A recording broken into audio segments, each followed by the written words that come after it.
signed in? There is no public comment currently. Okay, good. We'll keep blasting along then. Payables. Has everybody had a chance to take a look at those?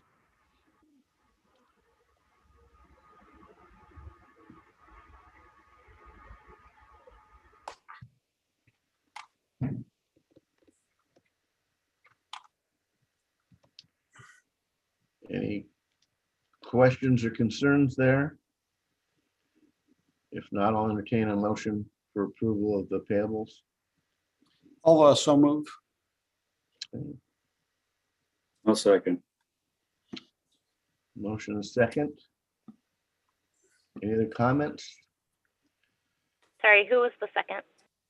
Chet, Yeah, thank you. okay. All in favor? Aye. Aye. I'll vote aye. Any opposed?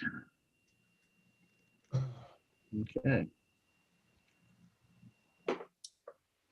So we're ready for the financial report. There's nothing too noteworthy on the financial report unless you guys have any questions. Okay, any questions out there?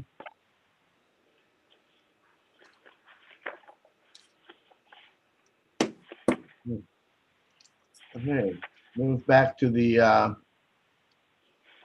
MOU for GIS approval.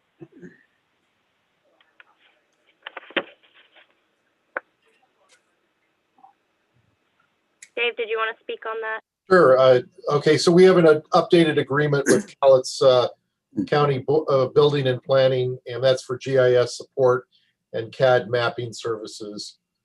We just needed to update that since we became an agency. Oh, okay. So that's one we haven't tackled yet, huh? No, that was one of the things that fell through the cracks, and when we were trying to get the mapping services up, we found that we hadn't paid him last year, so we had to update the MOU with him. Okay. I suppose they're gonna expect back payment too.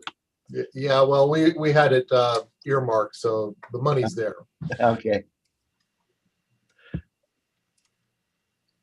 Alan, I have a question, if I may. I just was Yeah. curious. I read through the agreement and, it appeared to be in order. My question is, how much time do we actually utilize with regard to GIS and some of the CAD mapping services? Is this a $10,000 line item or is it a 50? I was curious.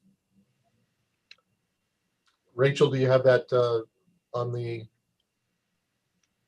Yeah, so in the last 2 years, it's only roughly around, I want to say 3,000, Kurt, but all GIS services are also reimbursable through our CPD grant that we have. So any monies we expend for that will get reimbursed from the state. Very good. Thank you. That helps me.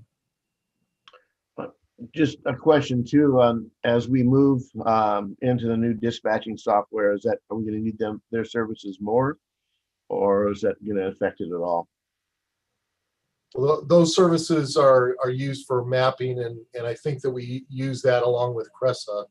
So when we get new mapping or new areas that we have to put into the system, so we do have to use them as we move forward. Yes. Okay. Okay. Any other questions out there?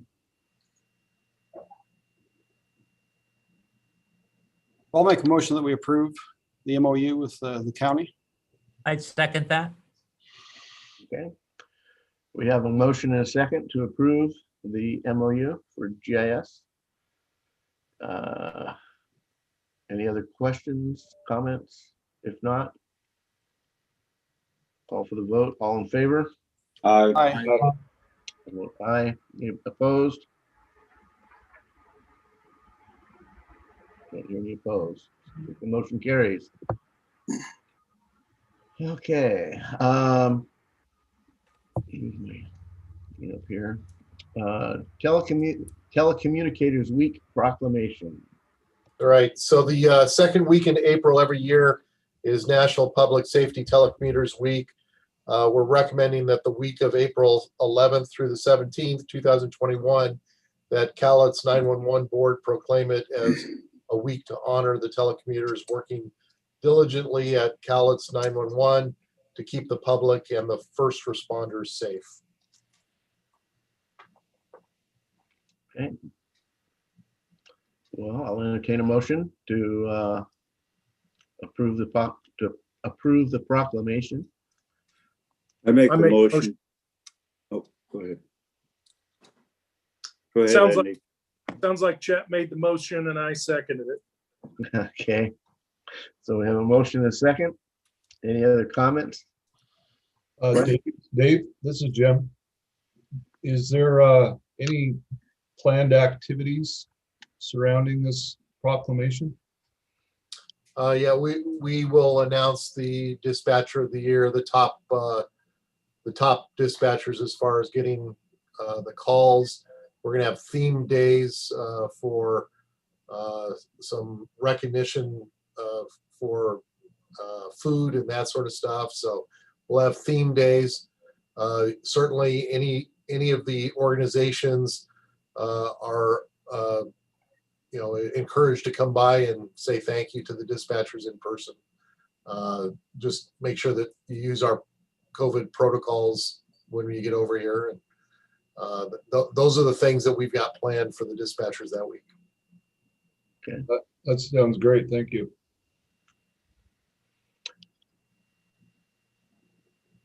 Okay. We have a motion and a second. All those in favor? Aye. Aye. Opposed? Hearing none, motion carries. Okay, any board comments or committee reports? LAWTAC? Yeah, this is Troy Brightbill. I can chime in from the LAWTAC. Okay, We had our last meeting. We were a few agencies short, but one of the big topics that was brought up by Jerry and Dave was with the transition to a new CAD system. This is a good time to review our radio protocols and practices. Obviously, things are growing. We're having a lot more calls, but we also have more capability to do things from our MDTs. This can get really crazy on the law side, especially the county frequencies. So in our next meeting in May, we've been soliciting departments for their feedback on this, and we're going to work on a updated set of radio use guidelines. okay. That's the main stuff I have to bring forward. Okay. Any questions for Troy? Okay, do we have a fire TAC report? I haven't heard anything, Alan. Yeah, they met, but they're just still working on the Spillman switchover. Nothing different from the last meeting. Okay, Alan, yeah, if I may make a comment. A couple weeks ago, I had occasion to, I had a medical problem, a pretty good sized one actually, and 911 did a terrific job. And if that could probably be, let those people know.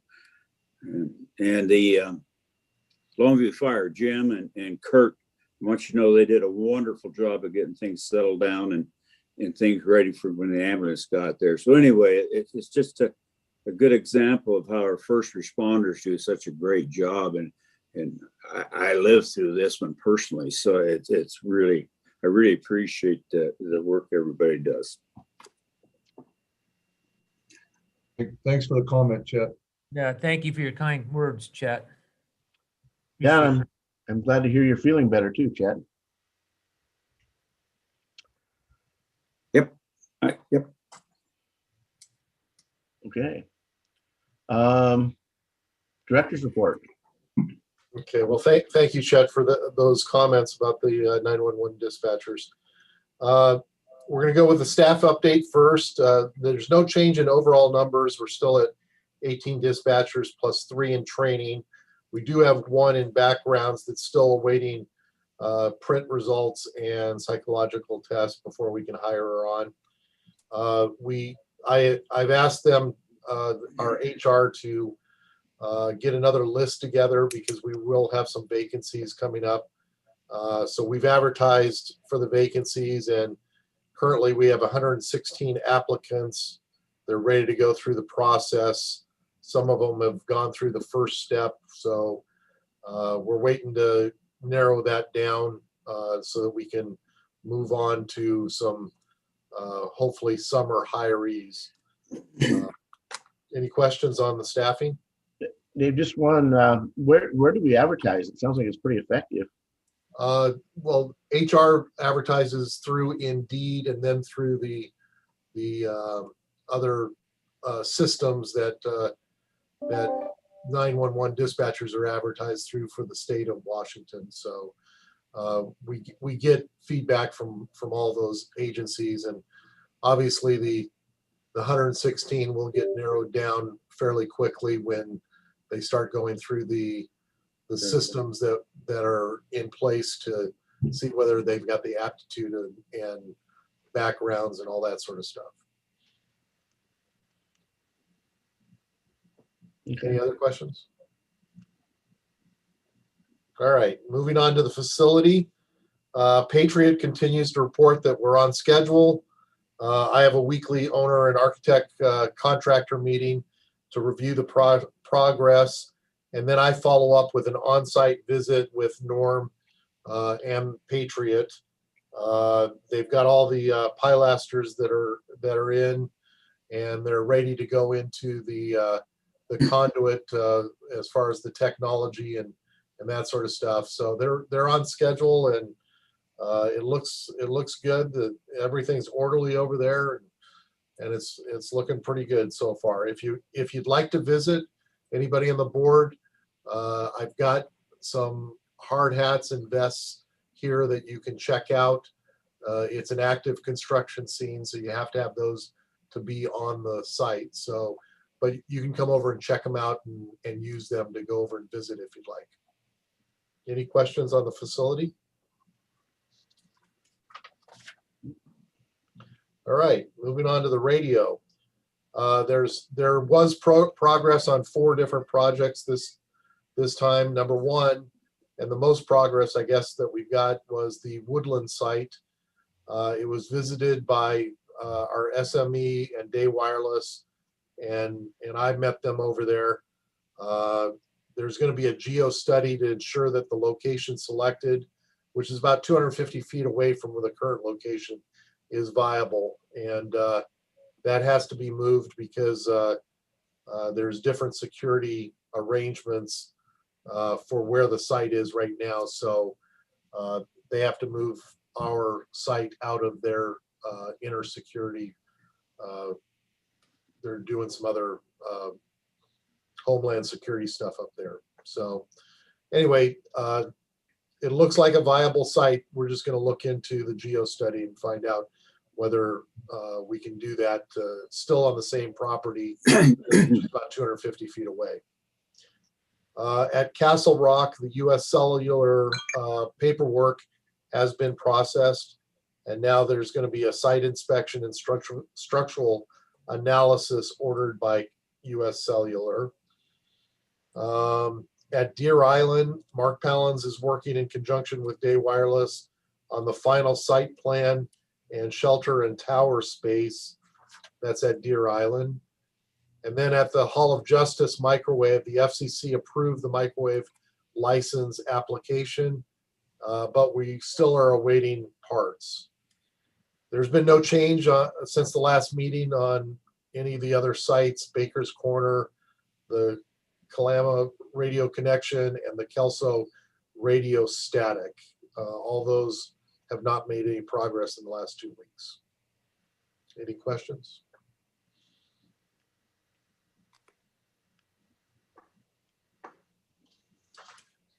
All right, and then we're just going to do analytics once a month, but we are over the 95%. That's just a progress report for, I'll give you the exact numbers for next month, but right now we are over the 95%. That's going to conclude my report. Okay. Any questions for Dave? Hearing none, we'll move on to old business. Policy 004 amendment that was tabled at our last meeting. All right, so the old business, the policy that was held over from the last meeting, we're going to recommend that Calix 911 amend the policy to comply with Washington state law on paid family medical leave. Our council has concurred with that position. In the policy, we wish to remove the line that conflicts with Washington state law on the time bank usage. The rest of the policy will remain the same. Okay. Any questions? I just have one, it's merely a question, but in 4.0, under Cowlitz 911 terms associated with leave, it states, because we are an employer with under 50 employees, employees are not guaranteed reinstatement in the same or similar position within the agency. Obviously, for employers with more than 50, that statement is much different. In fact, those employees are granted additional protections. And I guess my question is that the language? Because, that's how it's stated maybe within the law, and therefore we've just left it? Or is that the language? I mean, obviously it's allowed, but I guess, do we want to have that statement, given some of the challenges that we have with recruitment, not recruitment so much, but, with hiring and keeping people in place.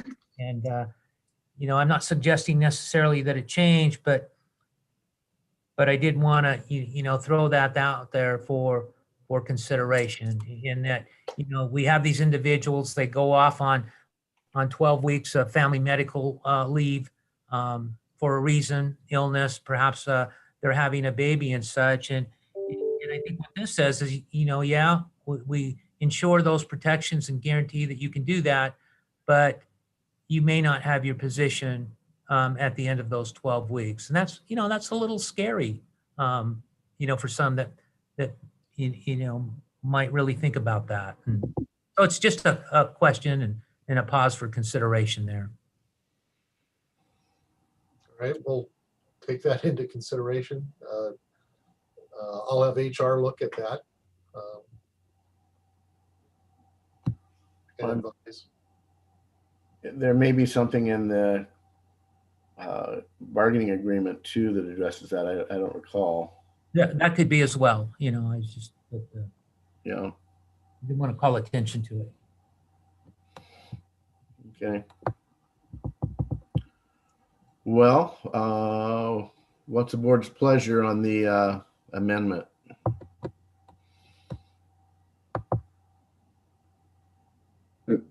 May I ask a question? Sure. And I wasn't here at the last meeting. I wasn't or online. It was tabled. What was the reason it was tabled? Just there was just some question about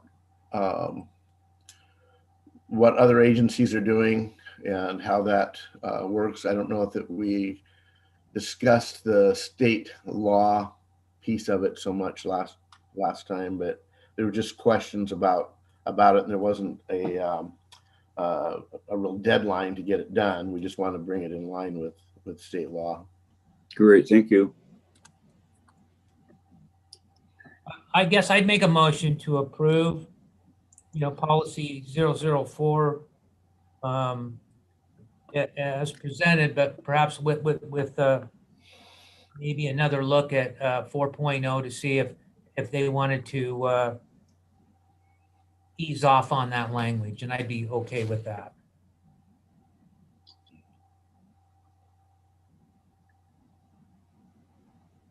Okay, we have a motion. Do we have a second?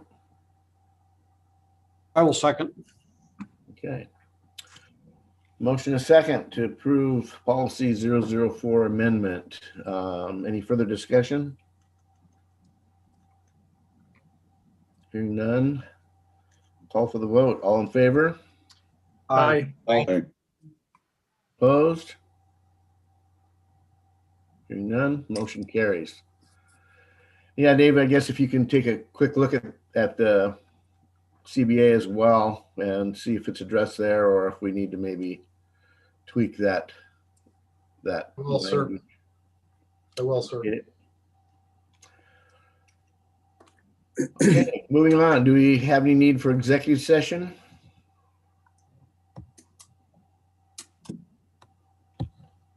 I guess not, huh? Alan, if I may. Yes. Hey, this is Andy Hamilton. I want to digress back to one of the director's report items. So the problem with static on Kelso's frequency, as I'm sure Dave knows, has been more than that. It has limited the officers from talking within our own building, among other things. And this has been going on for about 3 to 4 weeks. Usually, historically, in the past, with Day Wireless, this was because I'm not sure about not being able to talk in the building, but the exterior problem was because they tweaked something else that went with us. So I'm just, this is an issue since it's law enforcement radio, and I would ask that they know that they need to get this fixed.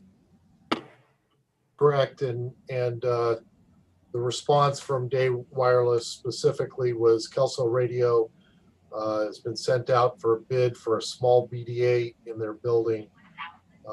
So they are working on it. I'll light a fire under them and make sure that they know that it's prioritized.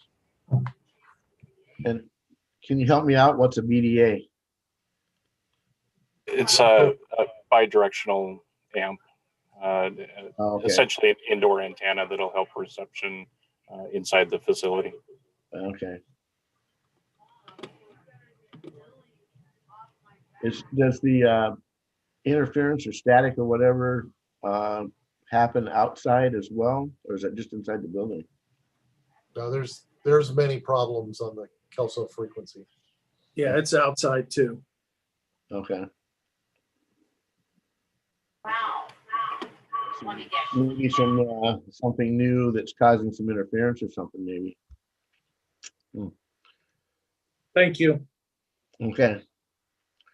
Any other questions or comments for staff or the board? If not, I will adjourn the meeting. Thank you, everybody.